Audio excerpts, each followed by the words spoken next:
This story is brought to your ears by all our fantastic supporters on Patreon. To get in on the action yourself with bloopers, extras, and the occasional early story, join us at patreon.com/voiceofallmtg. We'd like to thank our newest patrons, Jason E., Ciro Ceresa, Preston Bannister, Tony Valentine, Matthew Allen, Ed Mitchell, and Ralph Colby for already donating. For more stories or just a chat, visit voiceofallmtg.com or find us on Twitter at voiceofallmtg. And now, Voice of All presents The Chains That Bind, Episode 2 of Strixhaven Extras by Reinhardt Suarez. I don't know why I'm here. Maraf took another sip of tea. I don't need tutoring, and definitely not from another student. No offense. None taken. Dina's eyes trained on the notes left by Professor Devash. Despite being a Quandrix hopeful, Maraf shows an uncommon affinity for summoning. Pity that his poor attitude makes him prone to mistakes. She looked up at the sound of Maraf's empty cup clinking on the saucer and reached over to her teapot, warming on the waning embers of the fire. Normally, fires wouldn't have been possible in the Sedgemoor Bayou due to the dampness, but Professor Willowdusk had enchanted this space to be an ersatz office to Dina's tutor duties. It suited Dina. She preferred the buzz and bubble of the bayou to a stodgy lecture hall in Widdershins. More tea? Maraf held out his cup. Thank you. He took a swig after it was filled. It's possible that Professor Tivich has a vendetta against me. I'm definitely his best student. Why else has he not placed me into his advanced classes? Dealing with other first years is like being in a room full of babies. Needs focus, read Tavash's final note. Requires proper motivation to maximize potential. Dina refreshed Maraf's cup again. Man, you have real talent as a counselor. Magic isn't for everyone, and my keen instincts tell me you're better off pursuing other avenues. Dina topped off Maraf's cup one last time. This is fine. Approximately 3.5 minutes later, Maraf was on the ground, showing no signs of his earlier braggadocio. I'm dying! I'm dying! Oh, don't be silly. Dina stood over him as he scrounged for ingredients. Spiders coming out of your ears is hardly deadly. She thought about it for a second. Unless they're venomous. Are they venomous? Aren't you supposed to know? I'm fairly sure they're not. Fairly. Anyway, you remember what you're looking for. Mugwort Lanny Fern Root! Very good. She stepped back to allow Maraf some space. Despite his infantile sobbing, she was sure that, at the very least, he wasn't going to forget the antidote to Addercop charm anytime soon. While you're doing that, I'll schedule our next session. Next week, same time.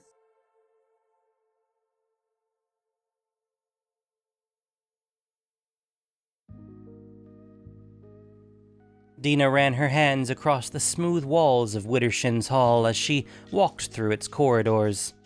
The main hall for each Strixhaven college endeavored to embody the college's mission, and in this, Widdershins succeeded wildly.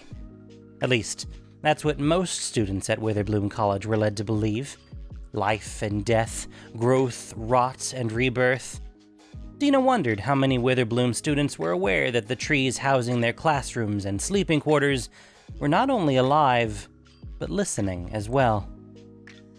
Dina entered the laboratory where the deans of Witherbloom College, Professors Lisette and Valentin, gazed into a crucible being heated by a floating blue flame. It's not working like you said it would. Valentin spun around in his characteristic huff and paced to the back of the room. Give it time. Lisette's voice flowed slowly, like honey. Valentin clacked the sharp ends of his fingers together. How much time am I expected to give? Enough time. Oh, hello, Dina. My session with Maraf is done. Is Professor Tivash in? Intercollegiate meeting. Why he insists on attending those is beyond me. He twirled on his feet, returned to the crucible, and grunted after looking into it again. He glanced over to Dina and didn't address her. Tivash likes the refreshments, Lizette. Lime cakes, elderberry pies. I'm sure Guillaume can arrange to make anything he wants in the kitchen. Yes, but you see, Tivash adores being doted on. These treats are waiting there for him as if by the grace of a benevolent universe. Small things quiet small minds. You can leave his notebook with us. We'll get it back to him.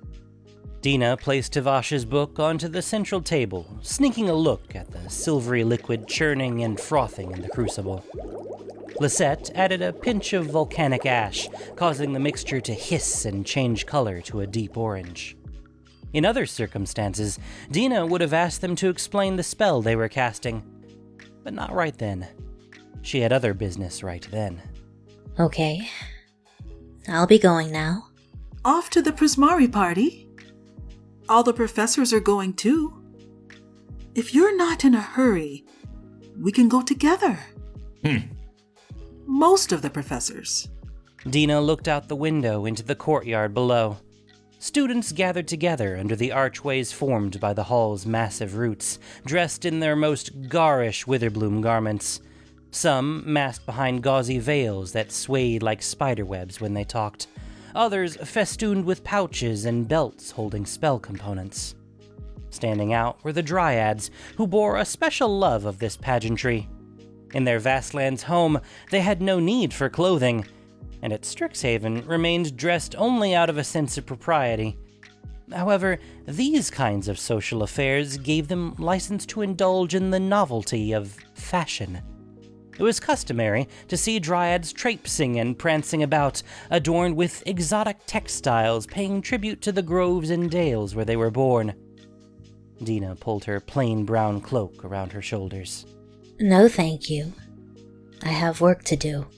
Work? This late? You should spend time with your friends. Ever since she'd brought Dina to Strixhaven 2 years ago, Lisette had been on a non-stop quest to make introductions with anyone who remotely shared Dina's interest in collecting spores, molds, and fungi. There weren't that many, and most of them wanted to be alone too.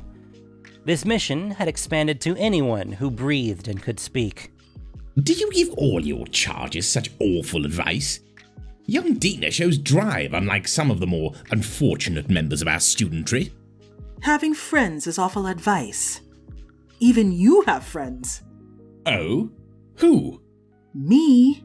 Valentin rumpled his brow and cocked his head in thought. Well, I'm terribly sorry for giving you the wrong idea. I beg your forgiveness. Lisette shook her head. Dina, go have some fun.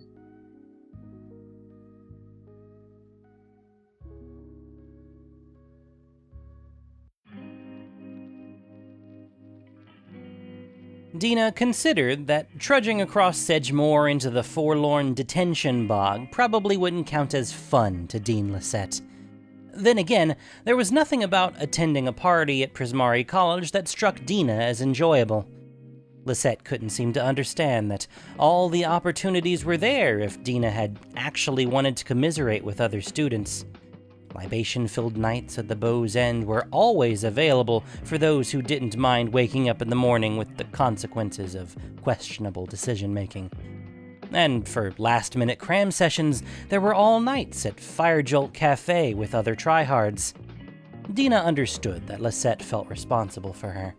She'd told her as much whenever they sat down for their weekly tea. But maybe Dina just didn't want to do those things. And maybe there were tasks that held more importance. Good evening. Dina lay her hand on the Asenath tree. It had been 1 month since she'd first discovered this particular tree. 1 month since she'd started on her own secret project.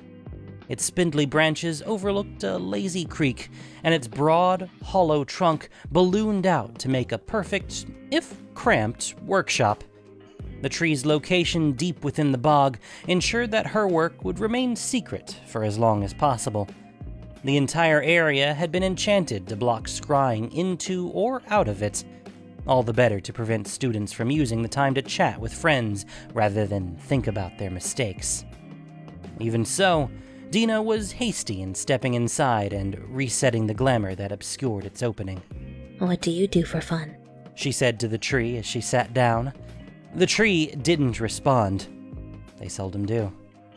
Dina cast a simple ghost light spell, illuminating the spell regions arranged in a circle around her.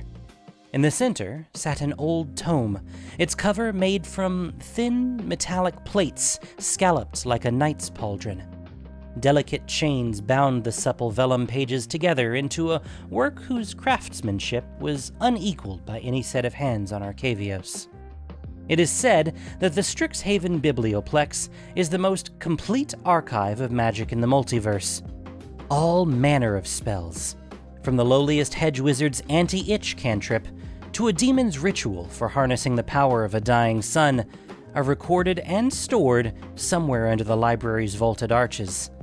No one, save for Strixhaven's founder dragons and perhaps the Oracle of Arcavios herself, knew exactly how the Biblioplex carried out its function. Nevertheless, most patrons understood that a sought-after grimoire was more likely to hunt them down than the other way around. On the day that Dina discovered this particular book on the shelf, it seemed to beckon to her, begging her to read its contents. She did, drawn at first by her curiosity, and then by the gravity of what she'd stumbled upon. Part manual, part journal, it captured the meditations of an unnamed mage fascinated by life, death, and the realms locked between them. She opened the book to its final page. I have trod upon the skulls of mighty lords, commanded boundless armies who obey without fail. Yet no conquest can turn the tide against my own desire for what I want, what I have always wanted. Not the mere escaping of death, not the mere facsimile, but true life from lifelessness. That is the ultimate proof of power, the most definite testament to godhood. I have been told by those who deem themselves wise that the most anticipated ends are sweet only so long as they remain unattainable. I will prove them wrong. These words prefaced an incantation meant to bridge the transition between living realms and the void, a place of ineffable darkness where, according to the book, the souls of the hopeless dwelled. One by one, Dina read off spell components, pulling the corresponding ingredient from the circle and placing it into a bowl. Some, like Luna moss, had been easy enough to obtain in the bayou. Others, such as a knucklebone from a woolly sloor, required Dina to access the personal laboratories of Witherbloom's professors. This wasn't difficult, especially with Lisette and Valentin so wrapped up in their own projects. They never noticed their ingredients being skimmed away. A pinch of this, a slice of that. The root of the Essus tree. Her finger at the bottom of the ingredient list. No plant on Arcavios bore the name Essus, nor did any leaf she knew of resemble the delicate, feather-like shape drawn on the page. For weeks, Dina searched fruitlessly. Perhaps Essus was an archaic name for another species of plant, or the drawing was not as accurate as it could have been. These inquests all led to dead ends, forcing her to concede that there were no Essus trees on Arcavios. What about obtaining it from places outside Arcavios? Dina shifted her research to arcane rituals that, theoretically, could enable travel from one plane to another, from Arcavios to a place where Essus groves were plentiful. Without fail, these spells were almost impossible to understand, far above her ability to craft, and promised painful fates worse than death. Her search had stalled, and it remained that way until that very day, in her potions class just before her session with Maraf. While Professor Onyx droned on about the distinctions between atrementis and achromic elixirs, Dina's eyes spied something notable about the terrarium at the back of the room. Whether by an aspect of the light or a preternatural instinct, Dina was drawn to the clump of small ferns in the far corner. Among them was a single seedling whose ghostly white leaves matched that of the Essus tree. When class released, she flew into action, extracting a sliver of root amidst the hubbub of students gossiping over that night's social gatherings. Sitting in her workshop, Dina gazed at the piece of Essus root in her palm. It was barely larger than a human fingernail, pale white, and still supple. Such a small thing. She dropped it into the bowl with the rest of the ingredients. All that remained was binding the spell. Picking up her knife, she pricked her fingertip and squeezed a single drop of blood into the mixture. A few minutes spent pulverizing the ingredients produced a poultice that glowed like faint moonlight.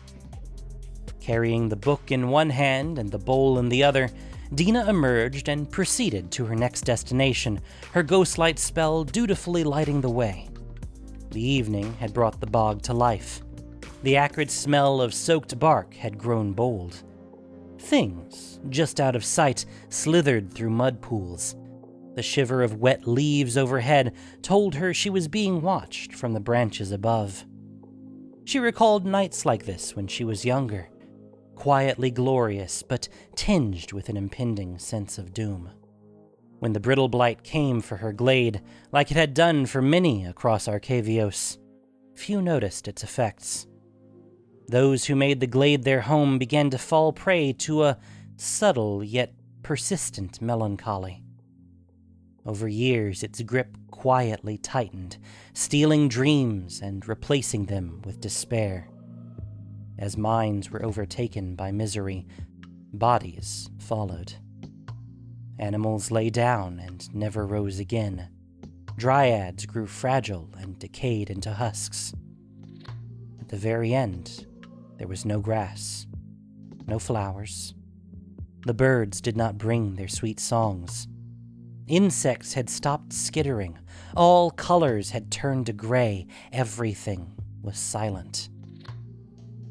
Despite the efforts of scholars across Arcavios, no one knew the genesis of the disease or how it found its way into a habitat. Lisette was one such scholar, and it was she who had arrived to Dina's glade to research her before the sickness could take a permanent hold. But even Lisette's formidable expertise couldn't save the glade itself. Now Dina potentially had the ability to change that, though it wouldn't be easy.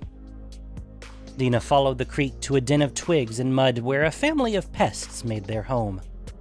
Most Witherbloom students merely tolerated the pests. They couldn't avoid them completely. Pests were an incredible source for magical energy, but the little wart-ridden creatures were not the most pleasant to be around. They were cold and slimy, and flagrantly violated decorum around manners and personal hygiene. Dina didn't mind any of that. Hello, Bastian, Vedredi, Kiara, and Neniok. She greeted the pests rolling in the mud along the water's edge. How are you today? The pests, much like trees, rarely answered direct questions, but they did flop around, splashing mud onto Dina's cloak. I'm here to ask you for a favor. I need you to take a short trip for me. There was a tug of anxiety as she applied her poultice to the pests, 10 in all, who gathered around her. They trusted her, perhaps loved her in their own way.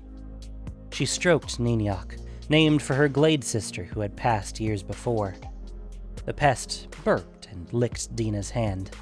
If I succeed, you'll be back here, like you never left. She placed the spellbook on the ground, and on each pest, she traced a spiral, the symbol of all life radiating from a unified point. Then she began to recite the words. The first few syllables were easy enough to announce. The subsequent words, however, brought with them a sensation like a dull mallet tapping on the inside of her skull.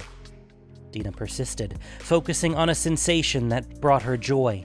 The feel of the rough bark of her father tree, the first being who greeted her after she was born.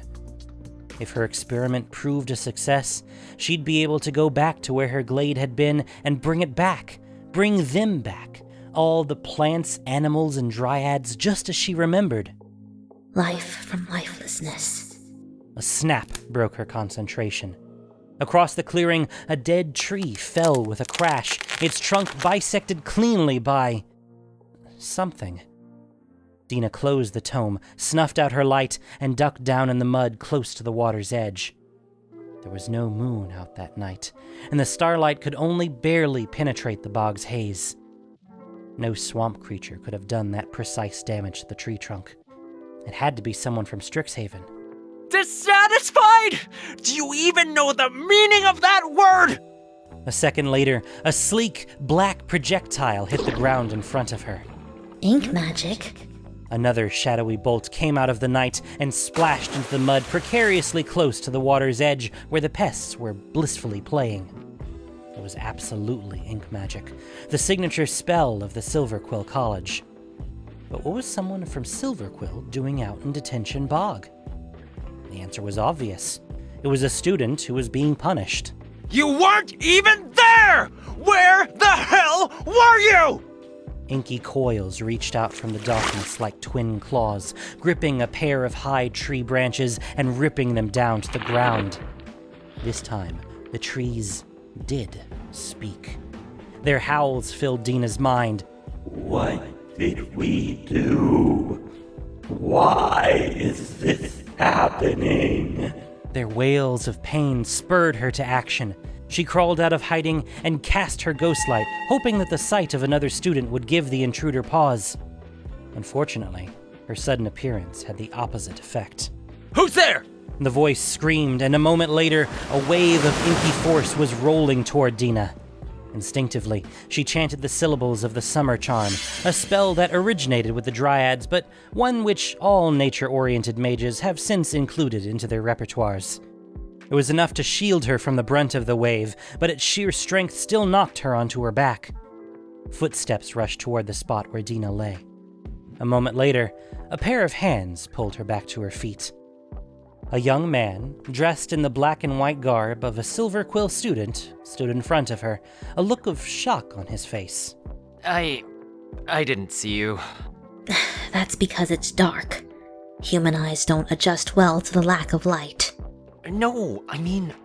His voice trailed off, and his eyes strayed from Dina to a point behind her. The pests. Dina's heart dropped. If they're hurt... Dina prepared for the grisly scene and turned to look. But instead of dead pests, sitting on the ground was a jet-black sphere of ink magic, quivering as if alive. Prominences of green mist leapt from point to point on its surface. What magic is this? Dina didn't answer. She watched as the sphere shuddered and then sprouted tendrils that burrowed into the soft ground of the bog. The dirt under her feet started to shift and roil like miniature fingers clawing the bottoms of her boots. We can't stay here. You haven't answered my question. Without another word, she took the young man's wrist, pulled as hard as she could, and ran away from the sight, dragging him behind her. His answers could wait until later. Not that she had any.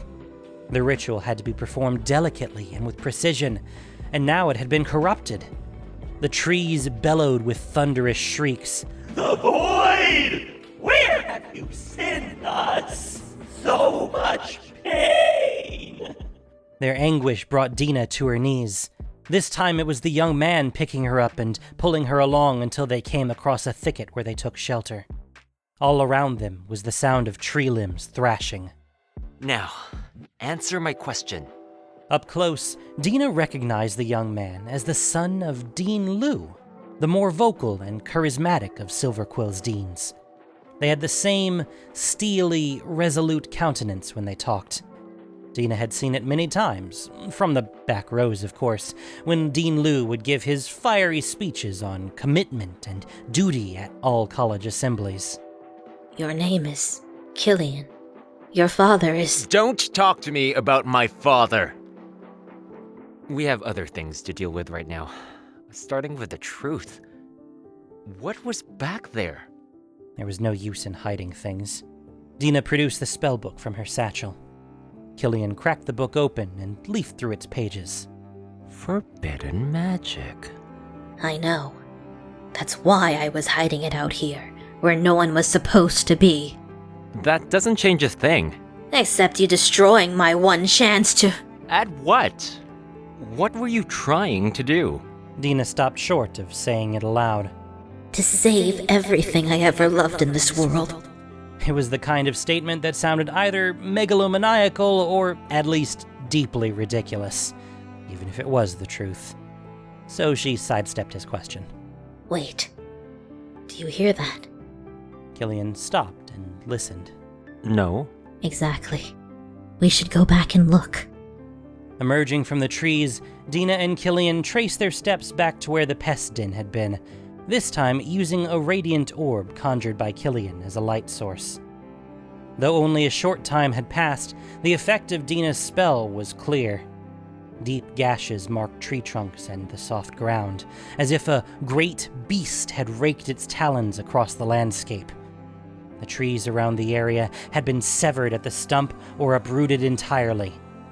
There were no signs of the pests, and the only remnant of their den were splinters floating on the surface of the creek. We have to go.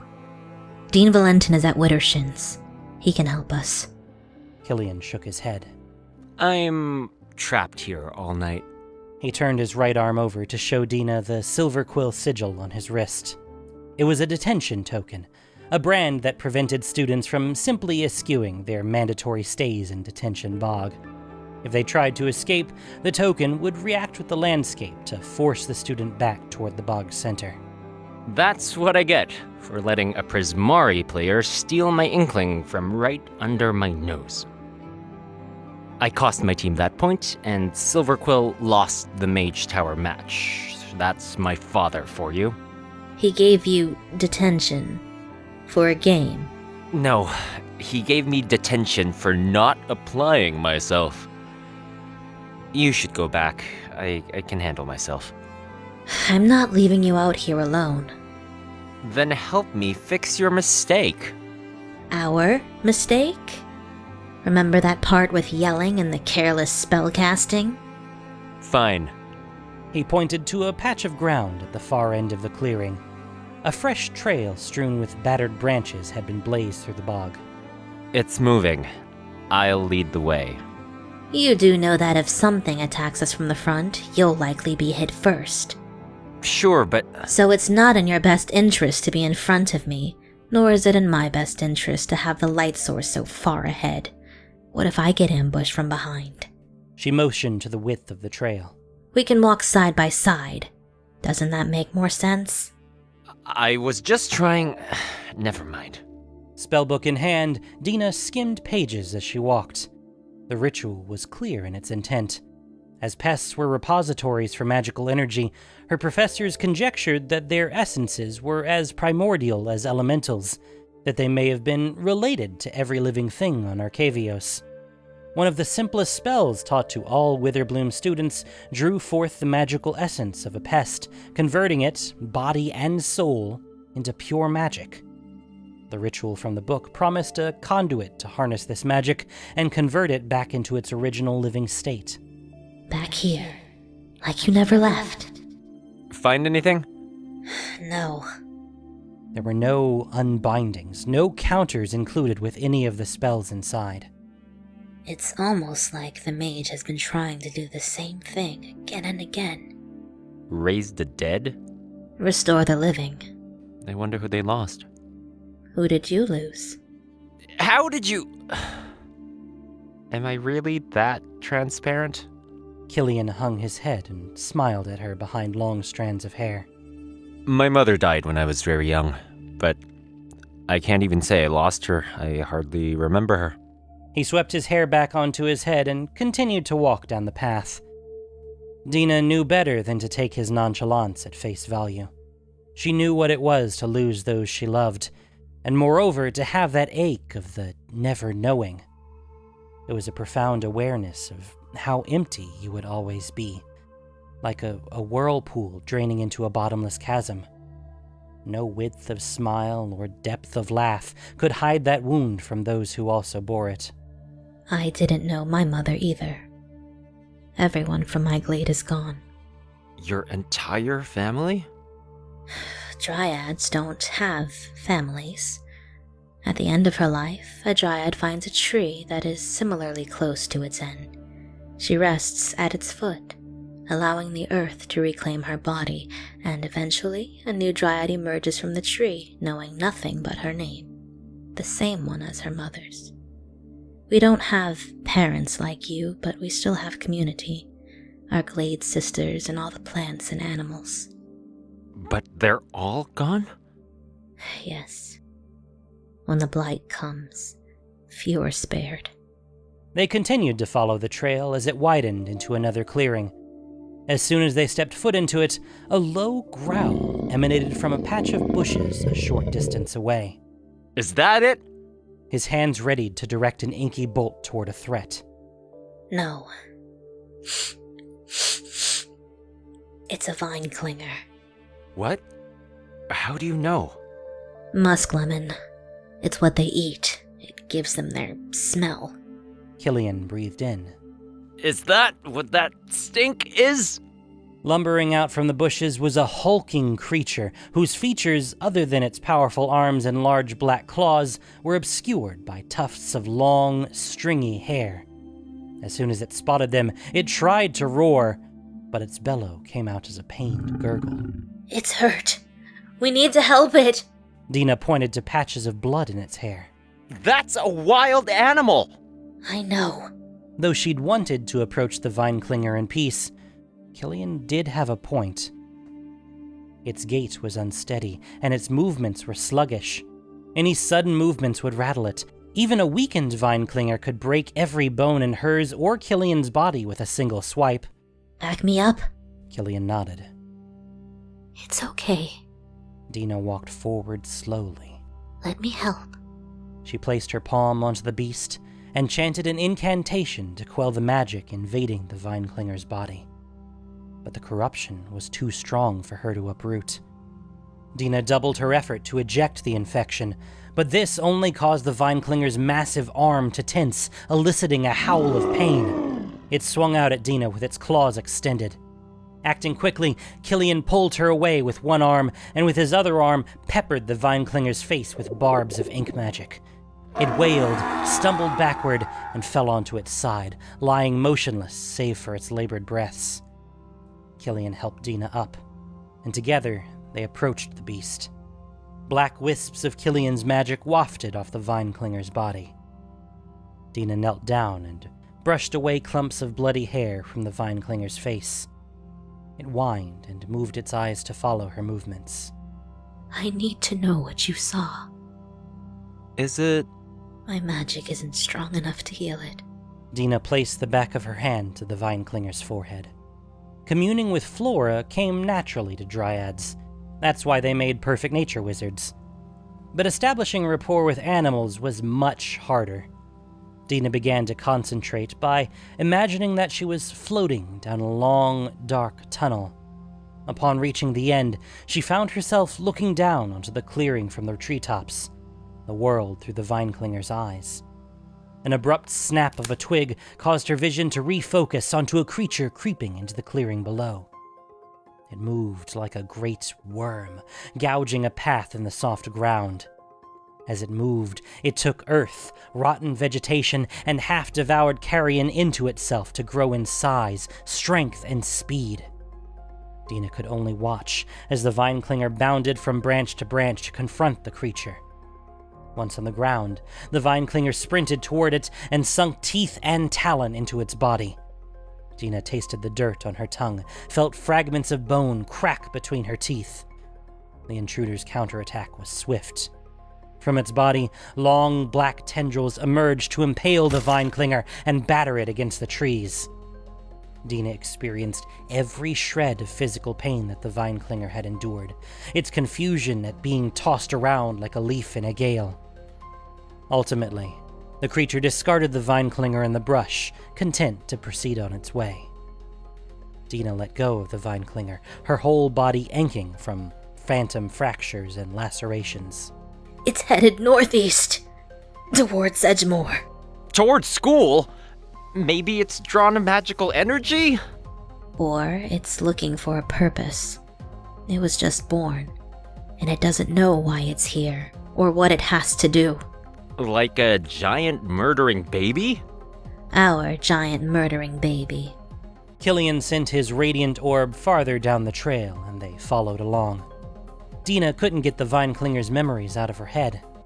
If that thing escaped the bog, countless students would be in danger, not to mention the wildlife that had already been imperiled. Yet the experiment had been a success of a sort. Was that creature not a new life from the ether? Could it be anything but a sign that these magics held promise for true resurrection? How much good could the dryads of her glade bring back to Arcavios? How much wisdom could they reclaim from the abyss and bring back to the people? And who would she be willing to sacrifice to see them in return? Killian's hand clutched onto hers, breaking her fugue. Come on, I think I see it. Dina looked ahead. In the far distance, Killian's orb had indeed illuminated a colossal shape that had wrapped itself around a patch of tall, ancient Sylvatica trees. Though it was dark, she could have sworn that its silhouette looked twice the size that it had been when it fought the Vineclinger. Why had it stopped and settled into this part of the bog? Did it know that they were coming for it? Had it been waiting for them? Killian snuffed out his light spell and pulled Dina off the trail and behind a stack of felled trees. We can't just run in there. Wait, that black orb that we first saw. That thing's body is made from the swamp, but its heart. Your magic. And yours too. If we could just access its heart again, we could break the spell, counteract a piece of it, causing the whole thing to fall apart. He thought for another moment. I think I might be able to cancel out the ink magic, but I'd have to be right next to the orb for it to work. Could we burn the body away? No, the bog is too damp. But I have a plan. Killian smiled. Care to share? With you? Oh, that would probably be a good idea, right?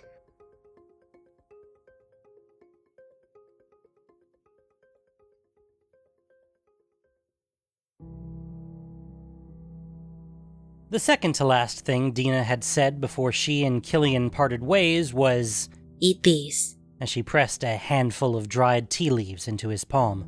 You'll be able to see better in the dark. Killian crunched them up in his mouth and swallowed them. A moment later, his eyes took on a faint blue hue. He blinked and looked around him in astonishment. This is amazing. Why didn't we use this before now? Lion's Paw has side effects on humans. Such as? You should stay close to the privy tomorrow. Oh. The next day, too. And then came the last thing she'd say to him before they enacted their respective parts of the plan. Don't die, okay? I won't. I like my odds. Things like the odds didn't seem to slow Killian down in the slightest. He was impulsive and reckless, traits that Dina had always considered negative. At the same time, she wondered what it was like to be able to say something with that sort of confidence. Whether it be blind, foolish, or deserved, that poise was a trait that Dina had never possessed but had always wanted, for nothing else than to convince herself that she was doing the right thing. Now she was by herself once more, stepping through thistle patches to circle around the abomination. Somewhere on the other side of the grove, Killian was settling into a good vantage point to wait until it was time to play his part. The stench of rot filled Dina's nostrils. Being this close to the monster's body was like being buried under layers and layers of dead vegetation. She didn't dare touch it directly. Prematurely provoking it from its sluggish state could have proven fatal. Instead, Dina sunk her hand into the dirt a few steps away from the creature and began reciting one of the first spells she learned at Strixhaven. Lisette had explained, Nature is drawn to balance. Magic is simply a way to slightly alter this balance without destroying the elements you're working with. The key is to start small. A mountain can rest on a single pebble. An ocean begins as a drop of rain. Dina breathed in and with every breath, she imagined her mind extending outward to the smallest elements of water and earth, plant and bone, all the things that the creature's body was made of. She imagined splinters curling around each other and seizing taut, bits of earth glomming onto each other and holding fast like granite. Beware of taking too much on. Nothing is without cost. In class, Dina had been able to turn a handful of dirt into a sculpture of her favorite flower, the mantis orchid. That feat had required several pests to empower her spell. But now she was without that extra supply of magical energy, forcing her to use the next best power source, herself. She continued chanting, forcing the words out through gritted teeth. Every part of her body erupted in a torrent of pinpricks, like thousands of nettle stings underneath her skin. The creature began to move. It attempted to unmoor itself from the trees, only for sections of its body to break off and shatter when they hit the ground. Black tentacles sprung out from these deep gashes, but they were notably sluggish, slawing off chunks of rotting vegetation with every movement. As long as Dina could maintain her spell, the creature would be slow and brittle, a perfect target for Killian's part of the plan. She peered past the dark mass in front of her to spot her companion. No sign of him yet. Suddenly, a pair of irregular appendages sprouted from the thing's body and started to probe the gaps between trees. With enough time, it would eventually find her. That is, if her own spell didn't kill her first. I don't apply myself. Ha! With Killian's yell came two sickle-shaped blades of pure ink magic slicing into the body of the creature. Debris sprayed off its body. Maybe you just can't accept who I am! Two more bolts sailed out from the darkness to cleave off more of the creature. Their plan was working. All he had to do was work his way to the monster's core. But he had to be quick. Dina's chest felt like it was being pierced by 1,000 flaming swords. You're so self-righteous! Killian leapt up onto a fallen log and let loose another bolt of ink magic, this one taking the shape of a hammer, which he hurled directly at the monster. More of its body broke off and shattered. You're always willing to tell others that they're not worthy, not right for your school! He flipped off the log. This is not your school! This is our school! Killian spun around, conjuring an inky blade extending from his arm and bringing it down onto the creature. Dina had never been to a Mage Tower game. Did all the players move as fluidly as Killian did? His actions formed an exquisite pattern, a dance as dazzling as it was forceful. Unfortunately, Killian's final maneuver had brought him too close to the creature, close enough for it to shift its mass and rake him across the chest with a pair of shadowy claws. Killian! Dina watched him crumple to the ground. She broke her spell and ran to Killian's side, dodging a flurry of blows from the monster. Dina dragged him away from the creature to the foot of the nearest tree and spoke an overgrowth charm aloud to compel the tree's roots to wrap around him. Then she stood up and turned to face down this adversary of her own making. The creature's body shuddered as it shook off the effects of Dina's petrification charm. It reared far above her, showcasing an immense maw of splintered bone on its underside. And then, like a great tidal wave, the creature crashed down upon her.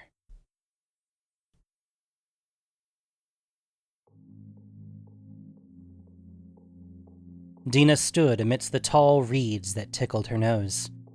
Water caressed her feet up to her ankles, and the cold mud snuggled her toes. A scent of sweet citrus permeated the air, prompting her to take a deep breath. Home? You have always loved strawberry season. To Dina's left, from beyond the tree line, stepped forth a figure that was both alien and intimately familiar all at once. A tall, beautiful dryad who almost seemed to flow through the air. The tips of the branches crowning her head were black and cracked. Her skin had turned from green to a lurid assortment of russets, ambers, and mottled grays. You recognize this place? She stroked the tree next to her. There was no way Dina couldn't recognize it.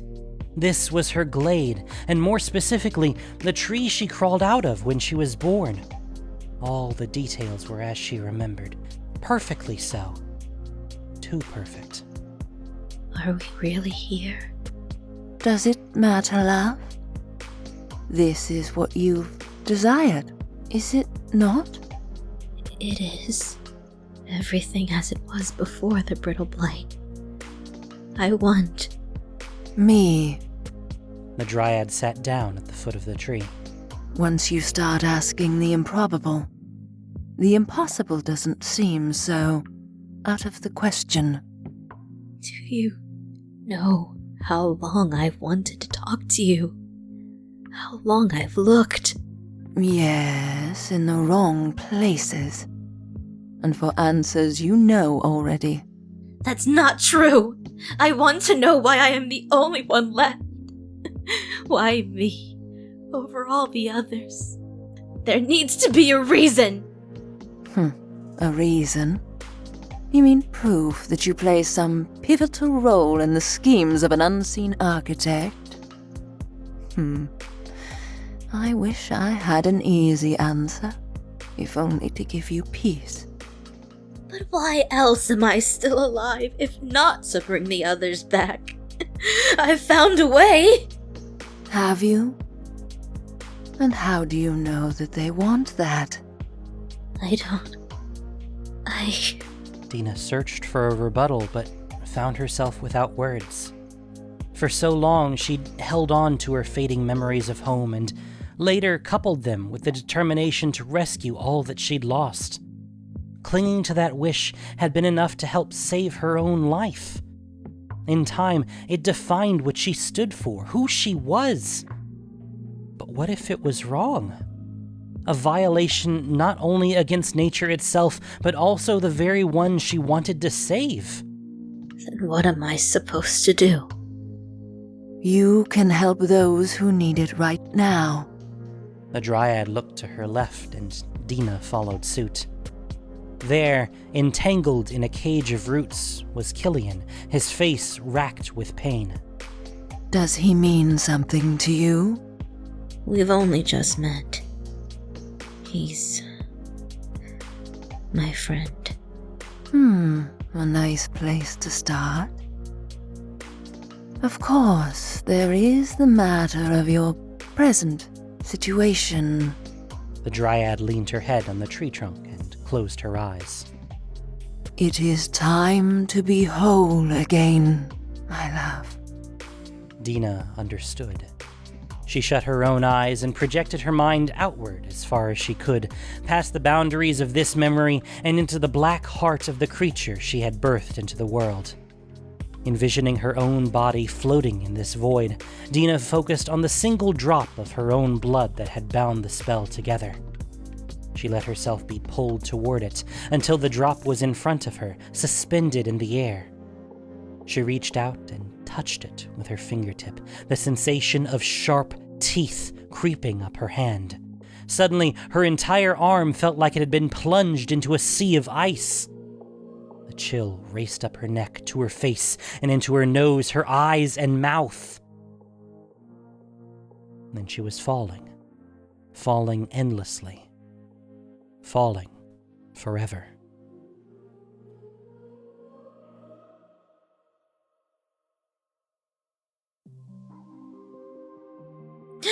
Dina gasped for air and flailed her arms out at the dark shapes cast upon the wall. Grasping her bed covers, she took stock of her surroundings. Gone were the environs of Detention Bog, replaced by the soft, golden light radiating from a lantern set on a bedside table. Dina recognized this long room as the infirmary in Withershin's Hall. Alongside Lisette, she'd attended to bedridden students as part of her lessons on advanced healing. Sitting on a chair a short distance away from the bed was Dean Valentin, who stared at Dina from under the hood of his cowl. I was too hasty in complimenting you earlier. Where? Killian? He's recovering in his own room. How did I get here? The boy is tenacious. dragging you all the way from the bog with a festering wound, not to mention a particularly nasty case of lion's paw poisoning. What about the bog? You're referring to the forces you've been meddling with? Rest assured, if there were still a threat to students there, you wouldn't be here right now, you would be dead. As would young Mr. Liu. Valentin knew everything, and surely Killian would have been obliged to tell the Silver Quill Deans all that had gone on in the bog from his point of view. Dina, on the other hand, was sure that her time at Strixhaven had come to an end. She knew why she had made the choices she'd made. She just wished there had been a different outcome. Then again, perhaps that was the only way she would have learned to let the past rest. The cost paid. I know you're disappointed. I didn't mean to take it. Disappointed? In truth, I'm very unsurprised. None of you students ever mean for things to go badly, especially when they do. As soon as I'm able, I'll take my things and leave. Dina leaned on the side table to get out of bed, but pain shot through her body, forcing her back down. You do know that this is an institution of learning? I trust that you have learned something this night. That you are the student and we are the instructors. We painstakingly assemble lessons and you follow them to the letter. Venturing outside of that dynamic is fraught. Such a lesson will be valuable in your future coursework. So, I can stay? Above all else, Strixhaven is a place for new beginnings. Often that comes in the form of second chances. None of us are faultless, Miss Dina. He paused and clacked his fingers together. And I am among the last who deserves to chastise others for their missteps.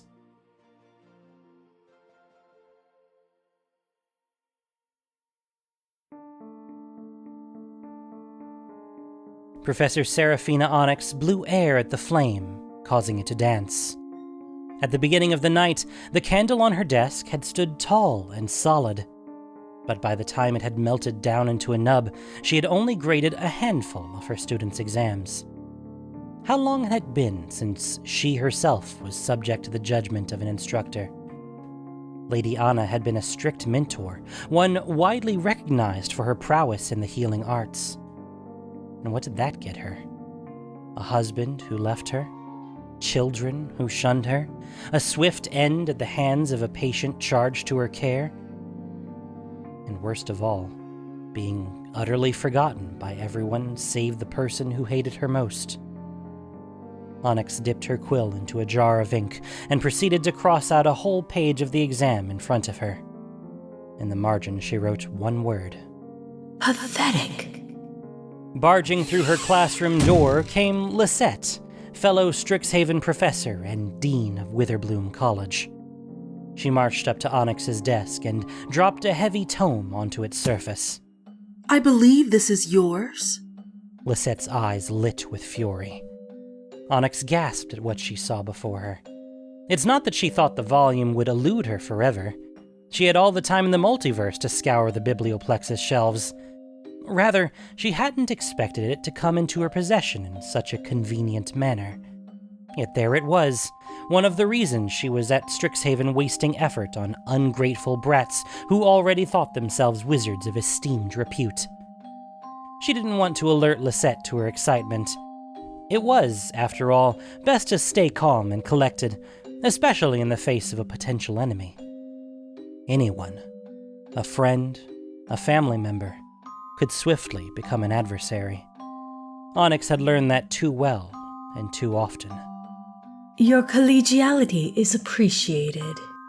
Onyx smiled slightly. I know who you are, what you are. And I'll die before I stop trying to get you as far away from this school as I can. Professor Onyx sat back and danced her fingers across the book's cover. That can be arranged, Professor. Without another word, Lisette stormed out, leaving Onyx alone with her prize. She flipped through the book, occasionally pausing and reading over the contents to reminisce. She remembered the names of those who volunteered as her test subjects. If not in life, then assuredly in death. Onyx stopped on the final page and read over the spells. It, like all the others, had been a failure. Life from lifelessness. With her fingertip, she traced the outline of the Essus leaf, caressing its edges like the cheek of a long-lost love. A black rot spread outward from where she touched it, consuming all the pages in the book, leaving nothing but the chains that had bound them.